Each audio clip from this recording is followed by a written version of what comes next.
नमस्कार दोस्तों। 8वें वेतन आयोग 8th पे कमीशन के गठन को मंजूरी मिल चुकी है और पूरी संभावना है कि इस कमेटी के द्वारा, जो भी कमेटी बनने वाली है, इसके द्वारा जल्द ही रिपोर्ट सौंप दी जाएगी और उसके आधार पर 1 जनवरी 2026 से कर्मचारियों को नए वेतन आयोग के आधार पर नई सैलरी प्रोवाइड की जाएगी। तो इसमें हम सैलरी को जानेंगे, कितनी सैलरी प्रोवाइड की जाएगी, कितना नया स्ट्रक्चर बन सकता है। लेवल 1 और लेवल 2 को हमने कवर कर लिया है। लेवल 3 के बारे में आज जानने वाले हैं। लेवल 3 की यदि हम वर्तमान बेसिक की बात करें तो क्योंकि सारे अलाउंस भत्ते बेसिक पे लगते हैं, तो यहाँ पे बेसिक के अंदर मेनली आपका चेंजमेंट देखने को मिलेगा, बाकी अलाउंस भत्तों में भी होगा। तो बेसिक 21,000 और 700 रुपये है वर्तमान की यदि मैं बात करूँ तो।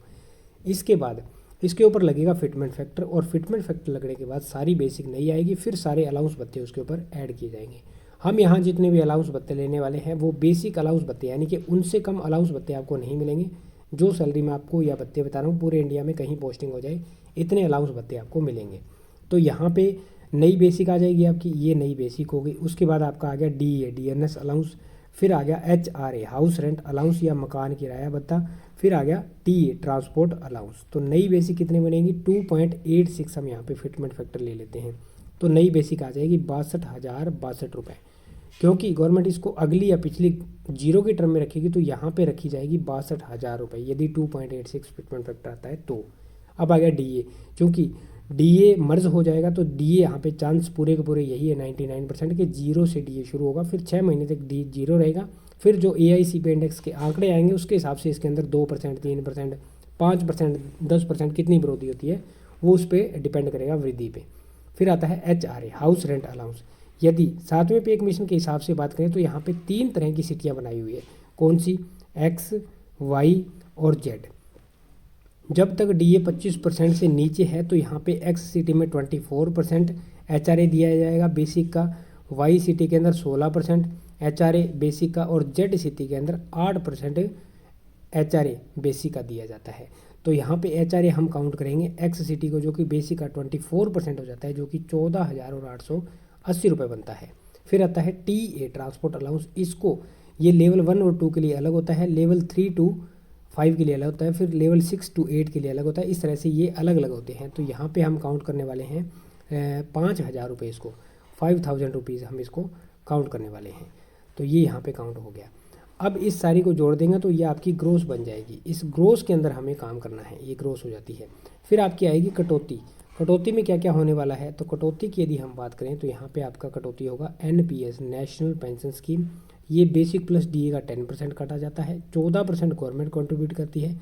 टोटल अमाउंट एक NPS अकाउंट में जमा होती है। जब कर्मचारी रिटायर होता है टोटल अमाउंट का 60% उसे प्रोवाइड कर दिया जाता है और बची हुई 40% अमाउंट के ऊपर पेंशन प्रोवाइड की जाती है। तो NPS की यदि हम कटौती की बात करें तो ये बेसिक का 10% है, तो बेसिक 62,000 रुपये, तो ये हो गया 6200 रुपये। फिर आपको ना कुछ अदर या मिसलेनियस के नाम से कटौती देखने को मिलेगी। इसमें क्या होता है? इसमें sports fund, institute, welfare, NGO या कोई संस्थान, इस तरह से होते हैं। मेनली स्पोर्ट्स, इंस्टीट्यूट, इंश्योरेंस, इस तरह से 4-5 कटौतियाँ, 6-7 कटौतियाँ देखने को मिलती है, जो कि 10 कहीं, 20 कहीं, 50 कहीं, 100 कहीं, इस तरह से होती है। कुछ कर्मचारी कुछ समाज कल्याण की संस्थानों से या NGO से जुड़ जाते हैं तो वो अपनी मर्जी से ज़्यादा भी कटवा देते हैं। तो यहाँ पे हमने इसको 500 रुपीज़, 500 रुपये काउंट किया है। टोटल यदि कटौती की बात करें तो ये होगी 6700 रुपये, 6700 रुपीज़ आपकी कटौती होगी। यदि यहाँ पे ग्रोस की बात की जाए तो ये आपकी बनती है 81,880 रुपीज़, 81,880 रुपये, और कटौती हो जाती है 6700 रुपये।